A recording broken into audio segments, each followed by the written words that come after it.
تر از همیشه. شاید باورت نشه ولی من واسه این جنده ها نیشم اتفاق نمیشه. تویی که بدنت هستش واسم پر از احساس، نمیذاری فابریک کنم بپرم با جنده های لفات. توی روم حساس تو گوشم بگو هرگاه دوستم داری تکرار کن میمونی به پام.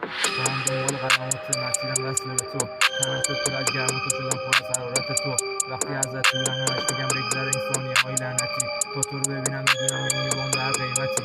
قصه عاشقیمون ته نداره من هستم رو غیرتی، بیزارم از پشتشنبهای دوستان به شرکتی. همه با هم کردیم پول و نشون، صبح و شب درگیر کار نداریم حتی وقت برای خودمون. هر قدم میکنیم ما یه جوری ریسکی، ثابتمون باز میکنم برات ریسکی. هستن دنبال صدام بدجور، مملکت دادن به فنا پسرا دارن میشن مخلوق. دخترای مملکتم شدن بدجوری تنها، جای اینکه خوبا انتخاب کنن میرن دنبال هرچی بزن در رو. بعد میگن چرا تهش من موندم و اشکام میرن جلو